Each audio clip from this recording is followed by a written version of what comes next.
Fine. Recording. 5, 4, 3, 2. Assalamualaikum, salam Malaysia Madani, salam sejahtera dan salam reformasi kepada semua penonton yang bersama kita pada malam ini dalam podcast bertajuk Bahang BRN 17 Sabah.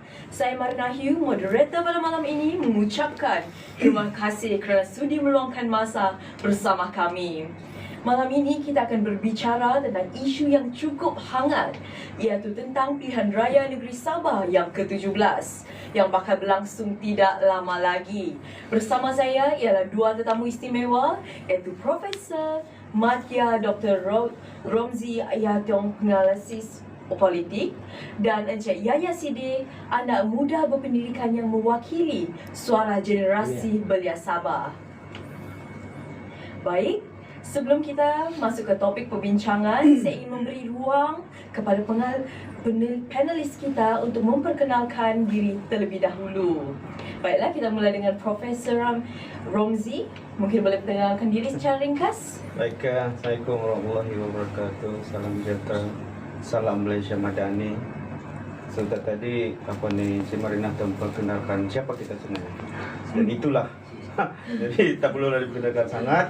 Saya setakat ini masih lagi bertugas sebagai seorang pendidik dan harapnya itu akan berterusan.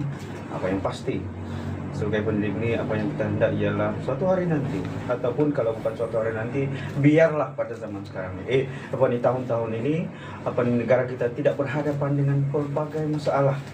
Sekarang ini kita momokkan dengan isu Zara dan sebagainya. Seharusnya benda itu tidak berlaku. Jadi itu harapan kita untuk negara ini sentiasa di keadaan yang sewajarnya. Terima kasih, Marina. Okey, baik, terima kasih Prof.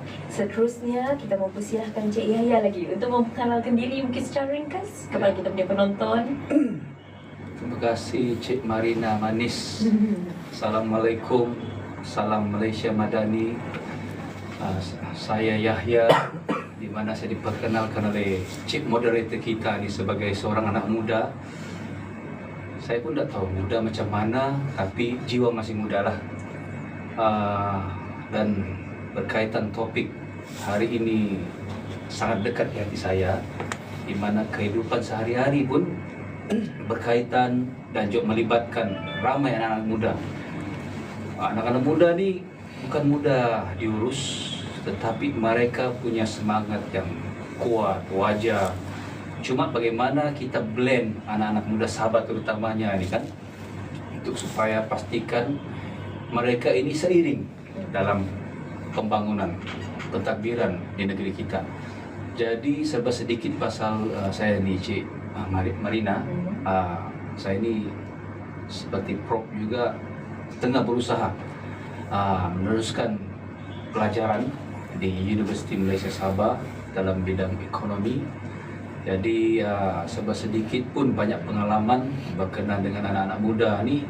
Diharapkan pengalaman yang saya bersama anak muda dapat dikongsi bersamalah dalam topik kali ini. Okey, terima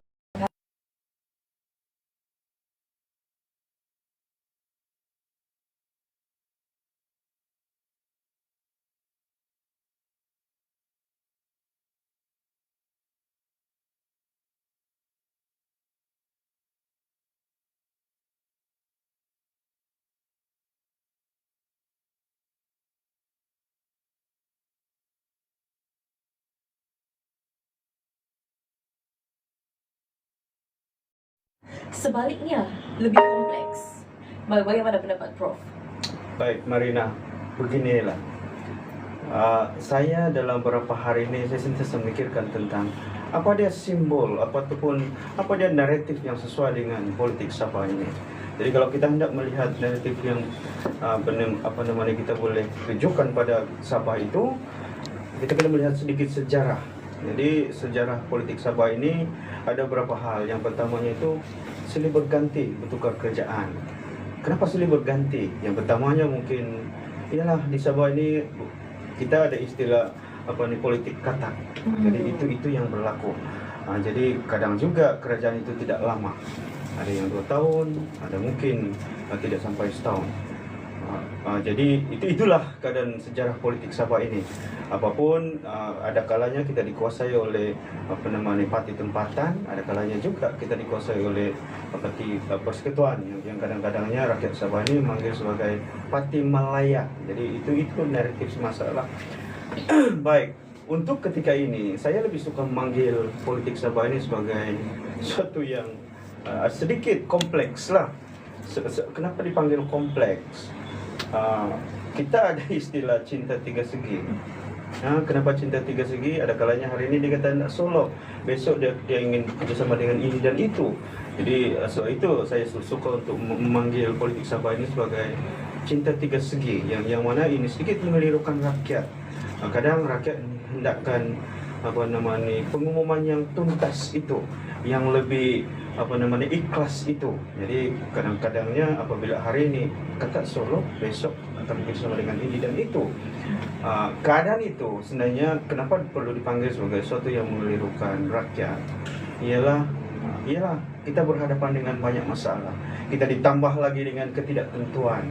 Jadi ketidaktentuan itu mungkin kan pengundi-pengundi di luar sana, khususnya anak muda ini, mungkin tidak dapat membuat keputusan sesegera yang mungkin. Jadi kalaulah ada pengumuman dari para pemimpin kita itu yang lebih tegas, yang lebih konsisten, mungkin juga tidak terpengaruh dengan banyak hal lah. Jadi saya melihat itu sebagai sesuatu yang diinginkan oleh pengundi, khususnya pengundi muda ini. Dia hendak memutuskan supaya bila pilihan raya besok dia ingin mengundi parti ini dan itu, ataupun mungkin faktor apa yang dia membuatkan dia mengundi. Tapi ada sedikit kompleks lah, keadaan itu sedikit kompleks. Pengundi, khususnya pengundi muda itu masih lagi sukar untuk membuat keputusan. Kita berharap apabila besok dibubar Dewan Undangan Negeri semasa ini, keputusan itu sudah ada di tangan rakyat lah. Kita tidak hendak bercakap tentang anak muda saja, kita juga hendak bercakap tentang apa dia pilihan pengundi yang lain, khususnya di pihak kami yang semakin berumur ini. Kita hendak tahu dengan mengundi itu besoknya kerajaan yang macam mana, pemimpin yang macam mana, keadaan yang macam mana. Itu semua itu adalah persoalan yang harus kita pertimbangkan ketika pilihan raya nanti. Jadi harapan kita untuk kestabilan itu suatu hari nanti akan tercapai. Kita tidak hendak ada landscape politik yang sentiasa kucak-kacir, cinta tiga segi contohnya, keputusan yang cacat merbah, inconsistent dan sebagainya. Kita tidak hendak yang itu. Jadi itulah harapan kebanyakan pengundi di Sabah. Okey, terima kasih Prof. Kita beralih kepada soal seterusnya. Silakan. Iaitu pada pandangan Prof lah kan, faktor yang paling kuat akan mempengaruhi pilihan pengundi itu ialah berkaitan dengan soal pembangunan, personaliti calon ataupun hala tuju parti. Jadi seolah-olah kita membincangkan adakah rakyat ini lebih memilih berkaitan dengan calon itu sendiri ataupun mereka mengikut parti. Begitu. Bagaimana pendapat Prof?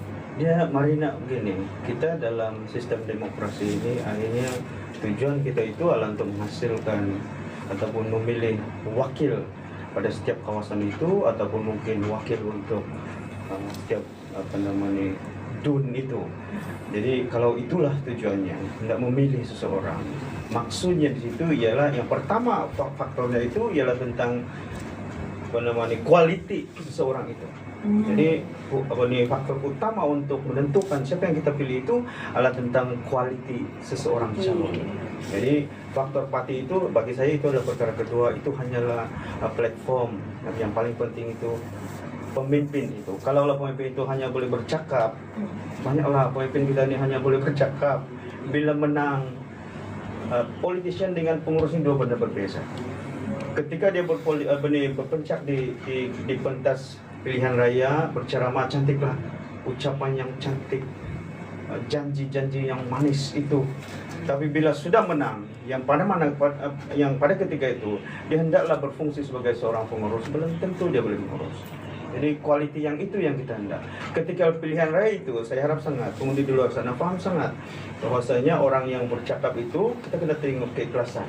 Jadi kalaulah hanya pandai bercakap tapi ada sejarah pemimpin itu yang ini hari ini cakap lain, besok cakap lain, maksudnya belum tentu dia boleh mengurus. Jadi ada lagi faktor yang kita perlu ingat.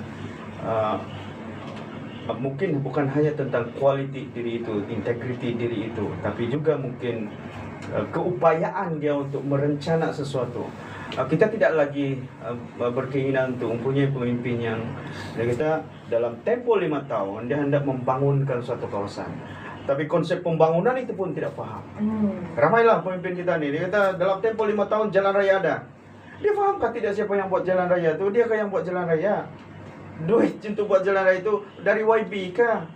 Tak payahlah sebut benda-benda yang begitu. Tugas utama seorang pemimpin ini ialah menyuarakan keinginan rakyat itu.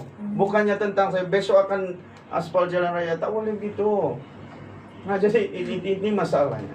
Kadang kita melihat calon-calon itu sebagai mesin untuk membina jalan raya. Bukan. Itu bukan tugas seorang wakil rakyat. Namanya pun wakil rakyat. Wakil rakyat itu mewakili, menyampaikan suara rakyat itu. Bukannya buruh kasar ataupun kontraktor. Jadi itu kena ingat. Jadi saya ingat sentimen-sentimen negeri, sentimen-sentimen anti ini dan itu rasanya itu adalah perkara kedua. Yang paling penting itu dalam kualiti pemimpin. Jadi saya ingat dalam pilihan yang akan datang ini, yang mana kelihatannya saya nampaklah akan sedikit bercelaru. Kenapa tidak bercelaru? Dia kalau melipati ini belum tentu sesuai pada hati dia. Kalau pilih yang ini pula pemimpinnya tidak betul dan sebagainya. Jadi ada sedikit bercelaru lah.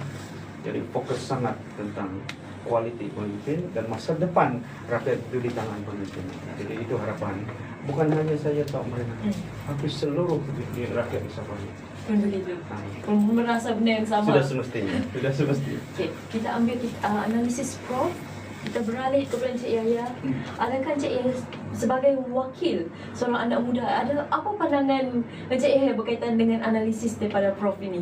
Okay. Berkaitan dengan adakah kita punya pengundi ini memilih personality ataupun parti? Okey, terima kasih Cik Marina.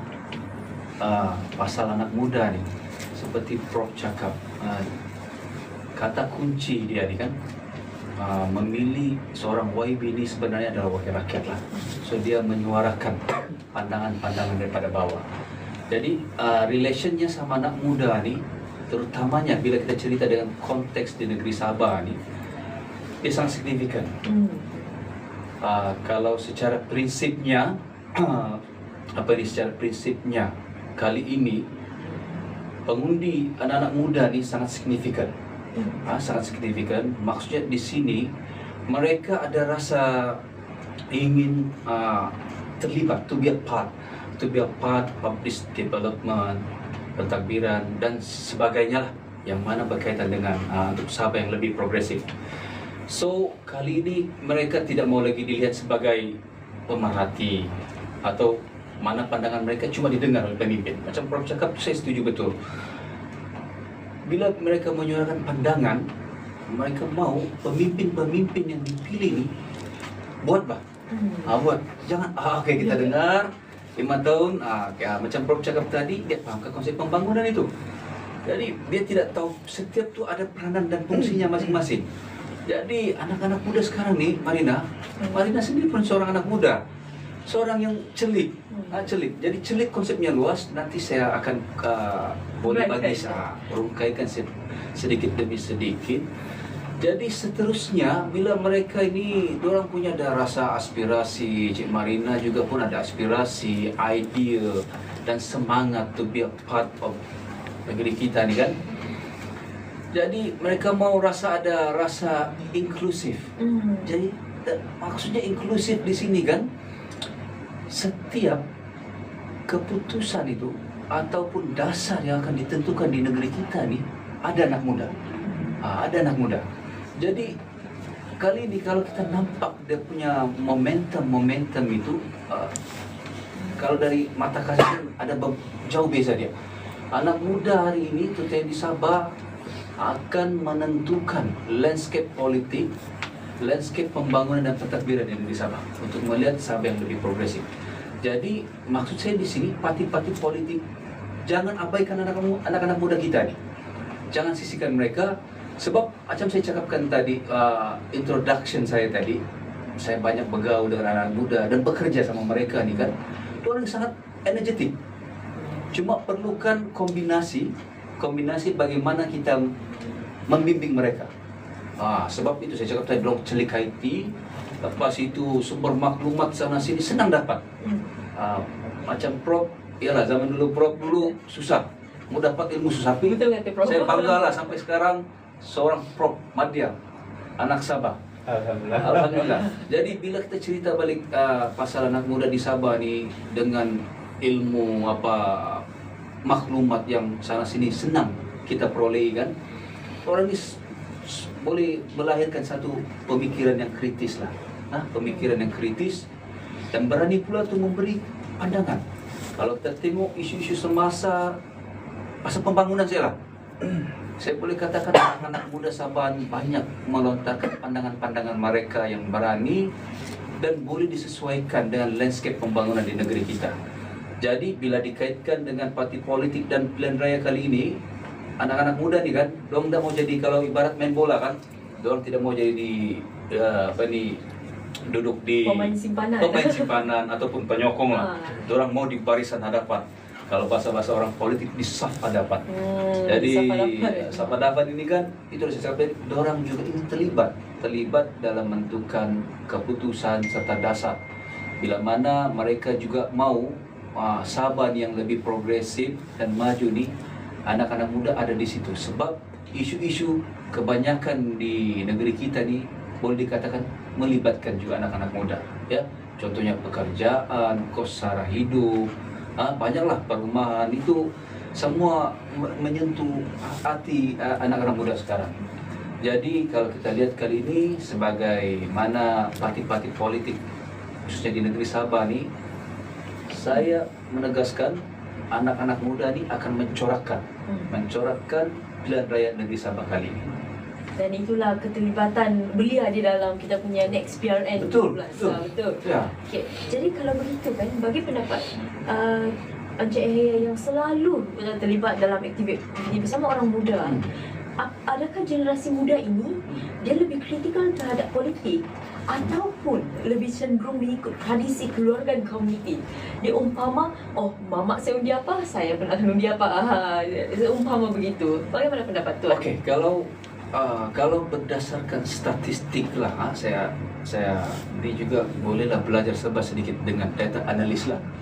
Kita lihat untuk dua pilihan raya lepas, sama ada negeri ataupun pilihan raya umum 2020, 2022, 2020 pilihan raya negeri kalau tidak silap masa itu, dan juga 2022. Kita nampak tren, satu saya cakap tren statistik dulu ya. Ingatkan saya pasal yang tadi, sama ada dia memilih ikut keluarga tidak. Okey, saya akan bagi dua kupasan lah. Satu, kita tengok pilihan raya 2020 bro, anak muda mengundi ni sekitar 60 ke 70%. Nampak peningkatan dia. Kalau tidak silap saya, betulkan saya Prof, di situ permulaan lah anak-anak muda mengundi lah, undi 18 lah kan. Jadi selepas itu kita beralih pula kepada pilihan raya 2022, pilihan raya umum. Pilihan raya umum ada penurunan sedikit.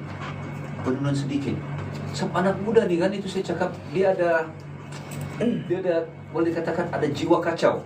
Jiwa kacau. Maksudnya kan, kalau dia datang mood dia mau mengundi, dia akan datang. Kalau datang mood dia, malas dah mengundi. Itu yang ada kajian tunjukkan pada penurunan 5% disebabkan dia sudah ada sikap acuh tak acuh. Sudah mengundi pada 2020 dari negeri, pilihan raya umum, tengoklah. Jadi itulah. Cuma sekarang ini dengan celitnya ilmu, dengan adanya dunia digital, akses maklumatnya, lepas itu kehadiran media-media sosial ni kan, dia banyak membantu mereka ni berbincang tentang isu-isu semasa. Jadi orang ni dari segi dapatan ilmu dan pembuatan keputusan itu begitu mudah. Macam mana ni saya dapat, ini cerita-cerita kosong, tidak tahu di mana dia punya sahih source-nya ni. Sampai anak-anak muda ni kan Kalau mau katakan dulu saya percaya, kalau saya secara pribadi, ibu bapak boleh mempengaruhi. Kali ini anak muda dia boleh mempengaruhi mama bapaknya, dia boleh mempengaruhi. Sebab diorang boleh kalau bapak bagi pandangan atau pendapat, dia anak muda ini boleh counter balik. Sebab begitu mudahnya mereka dapat maklumat dan perkongsian sesama rakan-rakan sebaya tu memudahkan orang boleh counter balik. Jadi itu saya cakap tadi, anak-anak muda kali ini tidak boleh disisihkan. Let them to be a part of this kepartian ke pembangunan ke pertandingan dan election ini, sebab mereka juga mau bersama-sama melihat Sabah yang lebih maju dan lebih inklusif itu. Itu. Okey, jadi berkaitan dengan yang Encik Ilya sebut tadi, berkaitan dengan media sosial seperti TikTok, Instagram, Facebook lah kan. Jadi bagi pendapat Prof sebagai seorang penganalisis politik, adakah media sosial ini benar-benar mampu mempengaruhi kita punya anak muda? Apa pandangan Prof? Mungkin saya kena menyambung sedikit maklumat daripada tanya. Saya melihat anak muda ini jangan dipandang rendah tau. Zaman kami dulu 30 tahun yang sudah, yang mana Marina sekarang tahun-tahun kami itu adalah orang yang tidak bermaklumat. Apabila tidak bermaklumat, kalau untuk mencari maklumat kena cari di perpustakaan, kena cari di surat kabar, kena beli. Dulu RM1 lebih satu surat kabar. Sekarang nih, kenapa saya kata bermaklumat? Buka saja handphone, ada internet di situ. Ketika saya buat masa dulu tahun 90-an, satu bab pun mungkin mengambil masa lebih dari 2 bulan. Sekarang ini mungkin boleh siap dalam seminggu. Adanya maklumat di situ. Jadi itu saya kata, kita tidak boleh pandang rendah anak muda ini. Saya boleh membezakan bijak dengan pandai ini. Jadi saya boleh letakkan anak muda sekarang ini di tengah-tengah, yakni yang bermaklumat. Jadi apabila bermaklumat boleh menjadi bijak, boleh juga menjadi pandai. Jadi kalaulah demikian, saya setujulah jangan pandang rendah dan kena masukkan ataupun jadikan anak muda ini sebahagian daripada pilihan raya yang akan datang ini. Maksudnya peran anak muda itu kenalah signifikan. Bukan hanya tukang pasang bendera. Dulu kita hanya pasang bendera. Jadi sekarang ini jangan. Kalaulah boleh anak muda itu disuruh berkempen, berucap di hadapan, jadikan itu sebagai tren pada zaman sekarang ini. Seapa? Bila saya kata bermaklumat, ya betul lah, TikTok apa semua itulah punca maklumat. Jadi disebabkan ada punca maklumat itu, pengundi muda ini boleh dipanggil sebagai wild card. Bila mendapat maklumat baru yang mungkin sesuai di minda pengundi muda itu, dia akan berubah sokongan. Jadi mungkin saya boleh katakan anak muda ini adalah penentu keputusan mana-mana kawasan di Sabah ini untuk pilihan yang akan datang. Kalau melebihi 50% pengundi muda itu bermaklumat, maksudnya ada kemungkinan keputusan pilihan raya itu adalah di tangan pengundi muda. Saya kena ingatkan, anak muda sekarang ini melebihi 57% di mana-mana kawasan. Jadi signifikan itu. Jadi di mana keputusan itu berpuncak adalah daripada maklumat yang diperoleh, bukan hanya daripada TikTok, Facebook, WhatsApp ni banyak grup tahu sekarang ni. Jadi setiap hari saya ada lebih 100 grup WhatsApp. Jadi setiap hari saya dapat maklumat ini dan itu. Jadi bila masuk maklumat itu, yang satu lagi pada keadaan yang sama, jadi akan mengubah persepsi, akan mengubah pandangan. Jadi kalaulah anak muda sentiasa berhadapan dengan TikTok, TikTok itu pula adalah sesuatu yang mungkin bersesuaian di jiwa. Contohnya ialah anak muda ini suka dengan, kalau memilih seorang calon ini contohnya, dia kata dia akan mendapat pekerjaan besok. Contohnya ada janji begitu. Jadi itu akan mempengaruhi undi ataupun maklumat yang dapat daripada media sosial itu akan mengubah keputusan si pengundi muda. Jadi saya boleh katakan di sini, media sosial itu pengaruhnya amat signifikan. Anak muda ini bukan ingin sangat turun padang pun. Kita berkempen, selalunya kita berceramah di depan pengundi, hanya 10% anak muda. Itu keadaan tuh, di mana-mana pun itu keadaan. Soalnya anak muda ini masih lagi mencari identiti. Jadi di mana dia mencari identiti bukan di dalam sesi ceramah yang fisikal itu, tapi semuanya dalam bangun saja pukul 1 tengah malam sudah handphone. Bohong lah kan dia kata, saya itu tinggal handphone. Tidak, anak muda sekarang ini tidak boleh hidup tanpa handphone. Betul. Jadi signifikannya media sosial itu. Saya boleh katakan demikian lah. Jadi inilah mungkin yang dimaksudkan dengan media sosial ini telah mengubah corak kempen politik di Sabah. Betul atau tidak? Sudah semestinya. Kenapa tidak? Zaman kami dulu, sebut saja satu sentimen tahu. Sebut satu sentimen, itulah sentimen untuk bertahun itu. Sekarang ini sentimen itu besok 24 jam berubah. Kenapa tidak? Kita boleh dapat maklumat itu segera tahu. Dulu untuk mendapat maklumat itu kita kena datang KK contohnya. Kita kena beli surat kabar contohnya. Dulu begitulah keadaannya. Sekarang ini tidak sampai 1 menit dapat maklumat itu. Google saja di Google search itu dapat. Jadi begitulah keadaannya Marina.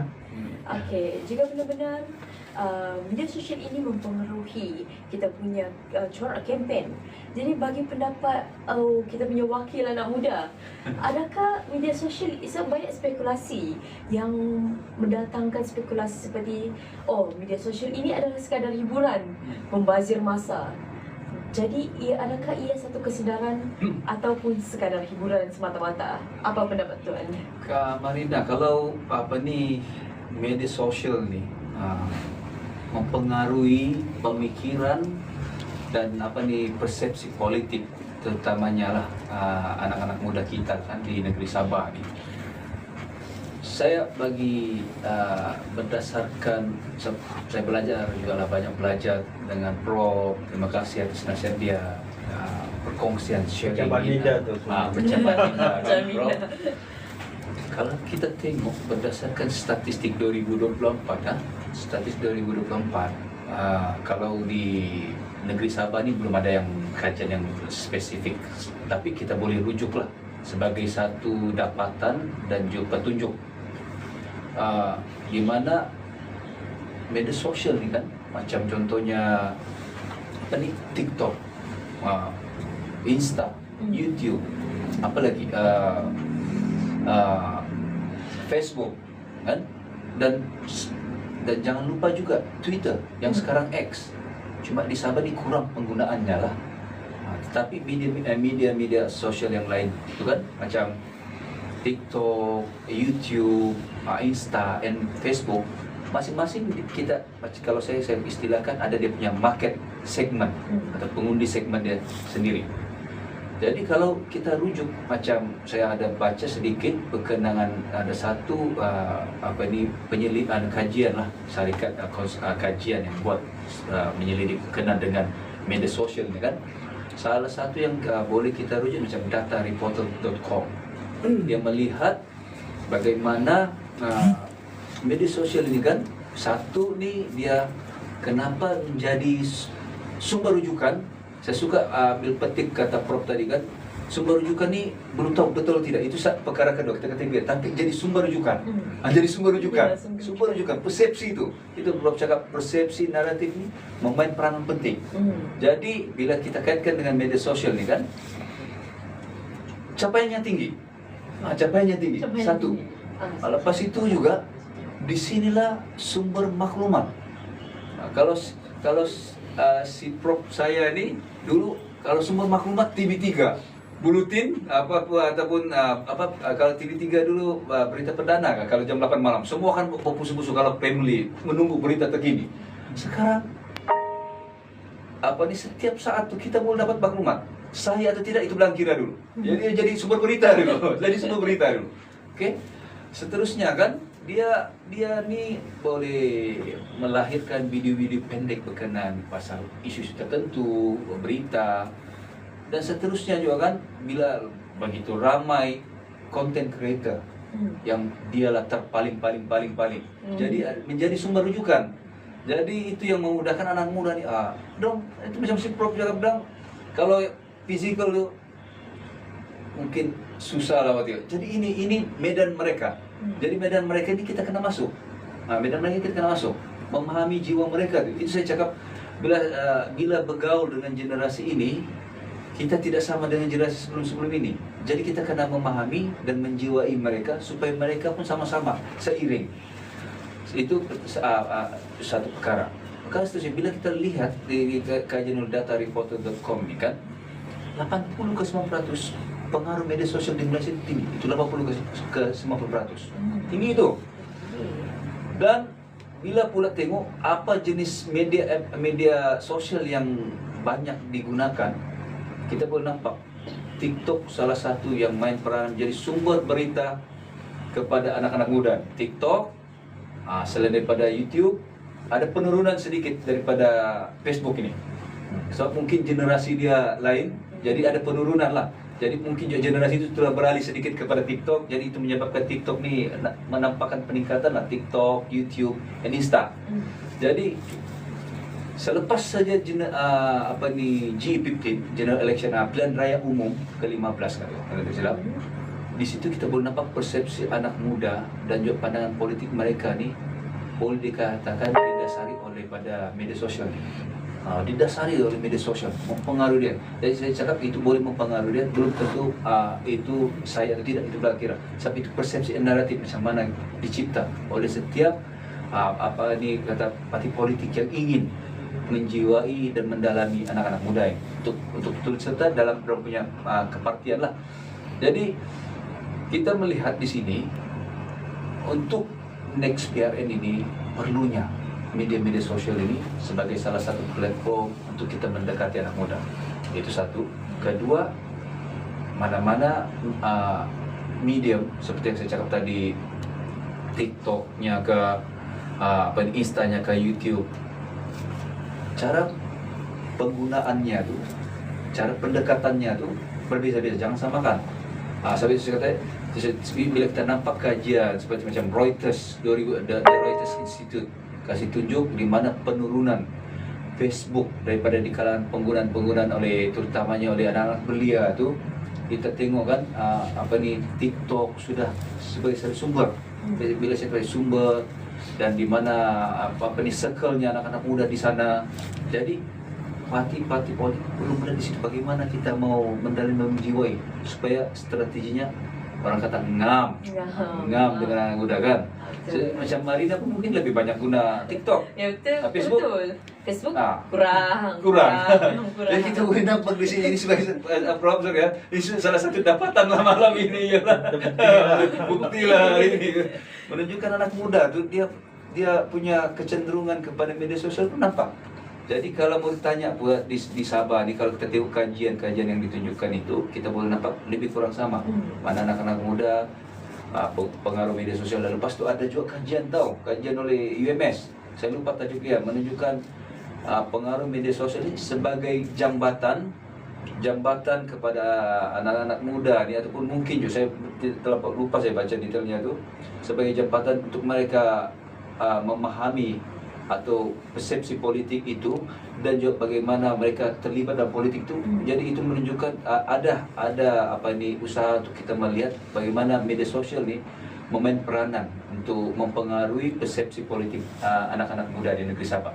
Jadi kalau dari segi strategi politiknya kan kita boleh nampaklah mana-mana media sosial ini kita guna pendekatan berbeza-beza. Satu, kedua, yes. Kalau saya secara pribadi saya boleh nampak media sosial ini memain peranan penting.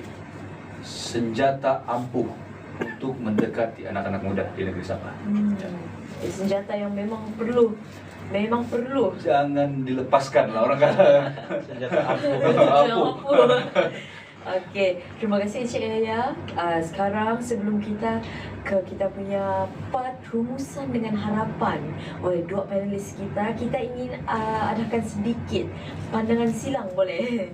Okey, kita mulakan dengan Profesor. Bagaimanakah Prof melihat peranan anak muda secara langsung dalam menentukan keputusan PRN kali ini sebagai seorang penganalisis politik? Dia beginilah. Pilihan raya ini semuanya tentang memilih seorang untuk mewakili. Dan kembali lagi dengan ayat itu. Jadi maksudnya untuk melihat peranan anak muda itu adalah tertumpu sangat kepada menghasilkan seorang wakil rakyat yang betul atau tidak. Jadi saya nampak peranan utama anak muda ini ialah yang pertama itu adalah turun mengundi. Ada setengah orang tu dia kata, saya bencilah politik kotor, dia kata. Tapi kotornya politik ni. Saya tidak nampak politik ini kotor. Yang kotornya itu adalah yang memainkan politik. Jadi kalau ada pemain politik itu yang kotor, ambil peluang itu Jangan sekali-kali tidak turun mengundi. Ada yang saya tanya kawan-kawan itu, dia kata sudah umur 50 masih tidak pernah mengundi. Jangan jadi yang macam tu. Sebabnya kita hendak memilih seorang yang tepat, seorang yang betul-betul boleh bekerja. Jadi itu tugas seorang anak muda ini. Jadi kalau demikian, kita hendak mencari seorang yang calon wakil rakyat yang betul itu, mengundilah yang pertama. Yang keduanya itu bukan hanya mengundi tau. Anak muda ini kena terlibat sangat untuk memastikan orang yang lain itu faham tentang siapa yang perlu diundi. Yang masalahnya sekarang ni, anak muda hanya main TikTok.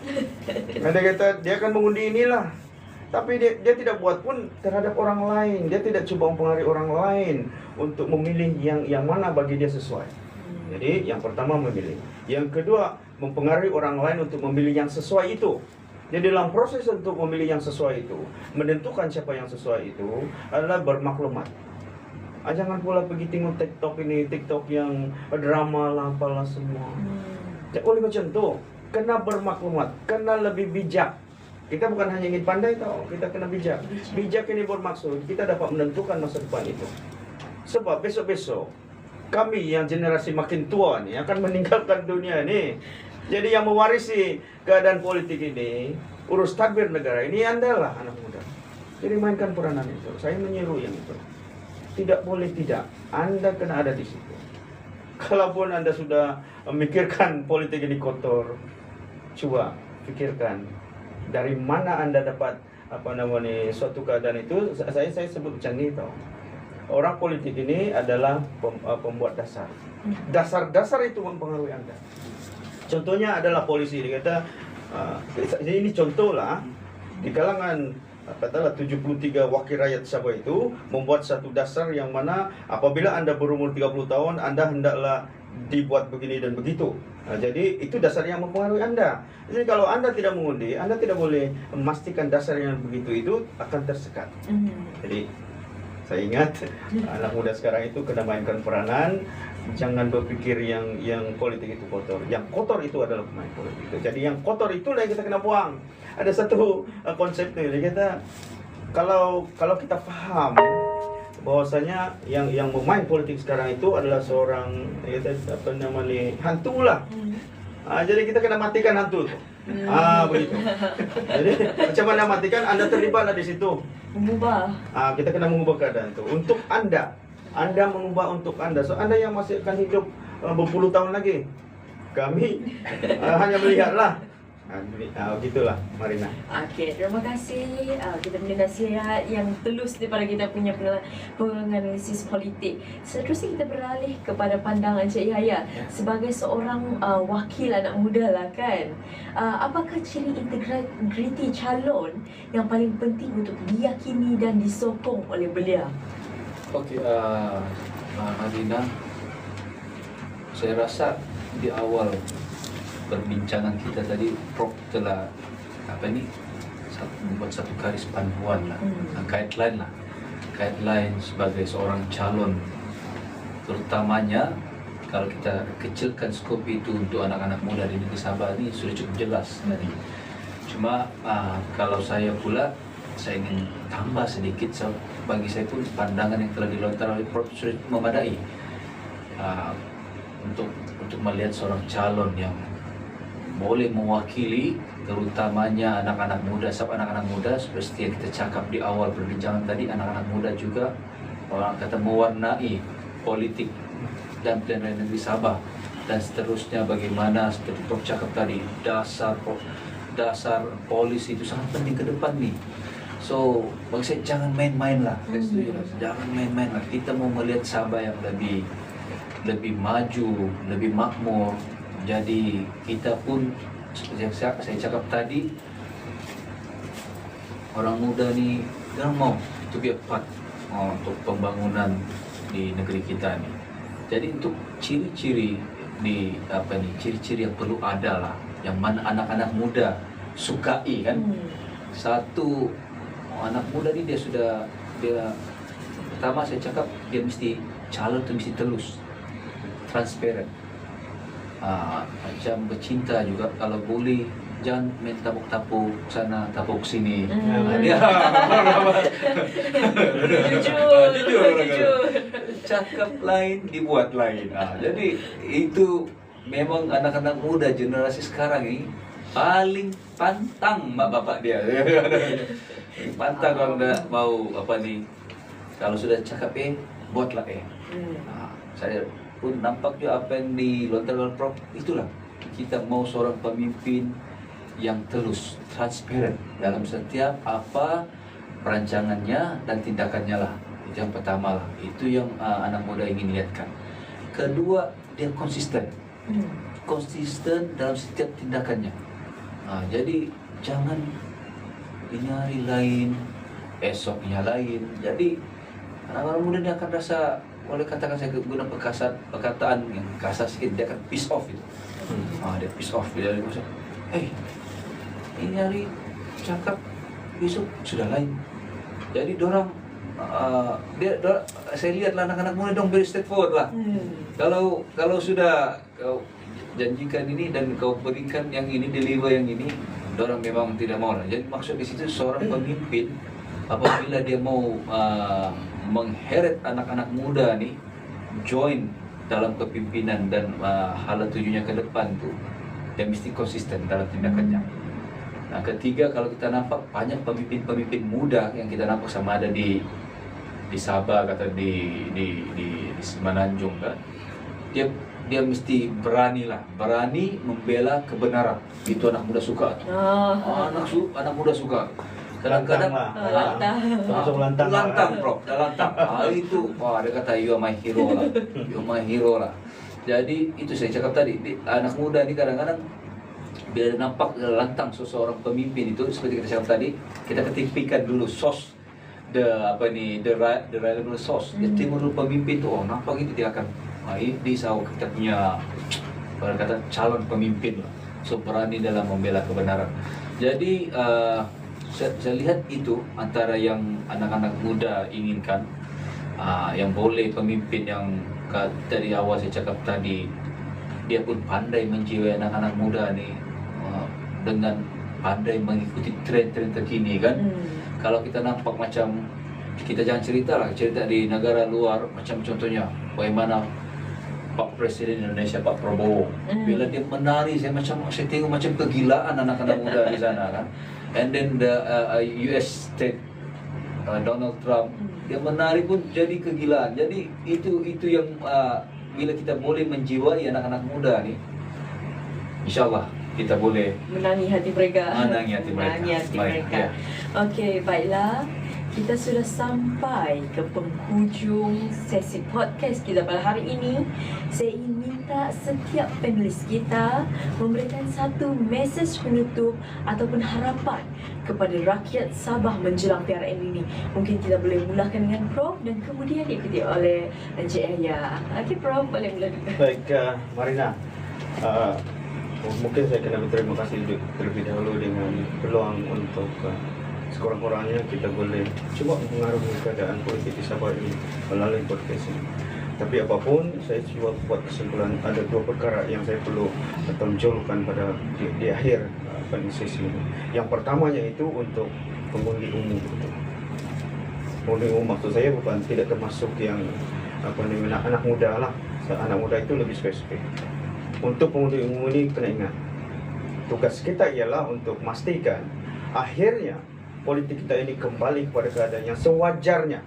Konsep sewajarnya itu adalah kita mempunyai barisan kepimpinan yang boleh melakukan sesuatu, yang bukan hanya bercakap, bukan hanya berjanji, tapi boleh melakukan sesuatu. Kalaupun bukan untuk memastikan pembangunan di Sabah ini tidak berterusan yang ketinggalan pada seperti yang ada sekarang ini, setidak-tidaknya janganlah hanya pada berjanji. Jadi pemilihan calon, pemilihan wakil rakyat itu amat penting, dan untuk menjadikan anda pemilih yang baik itu, silakan.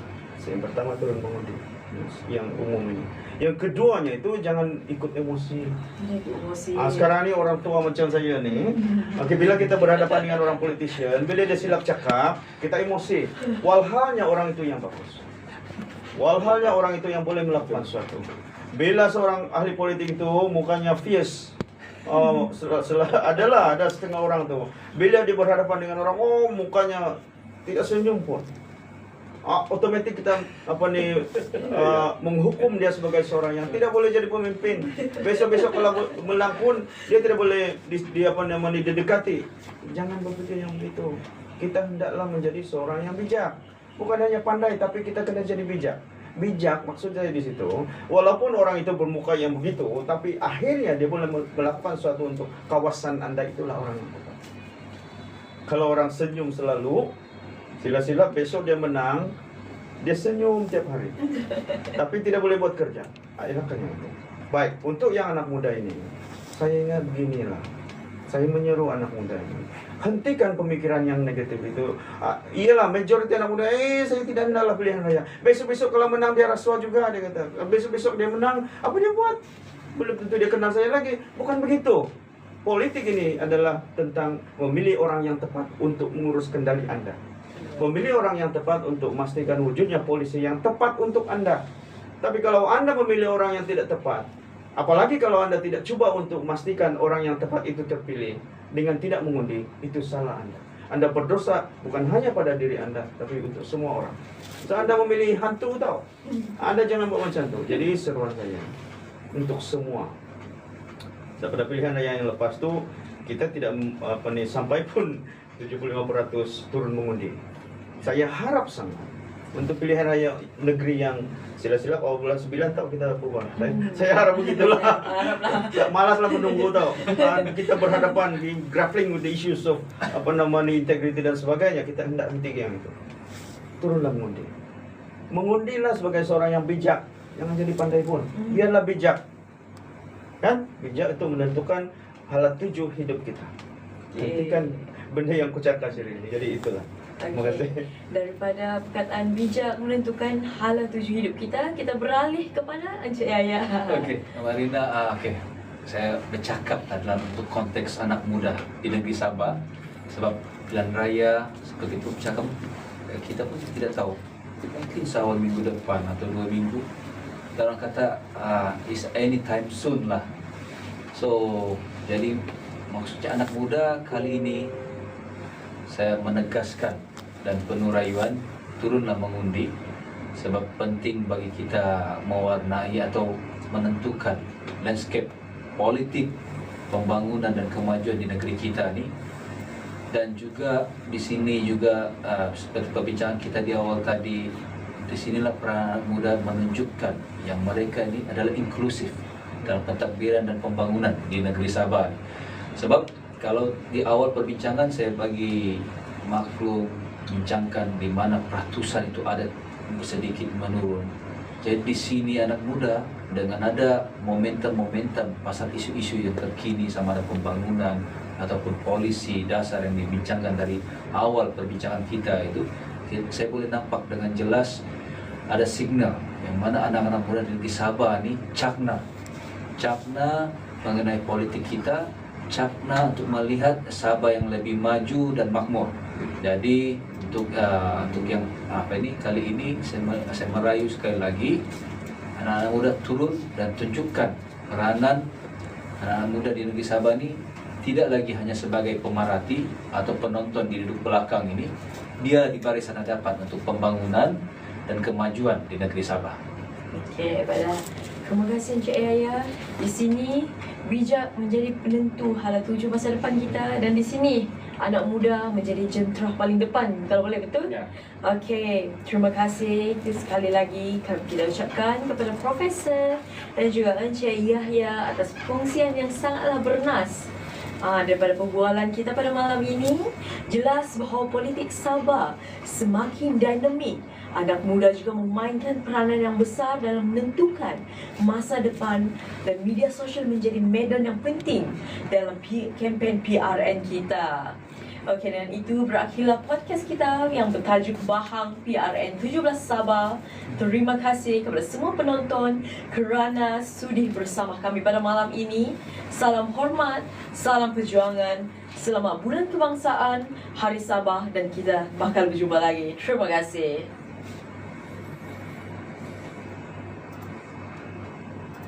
Okay. Right, thank you.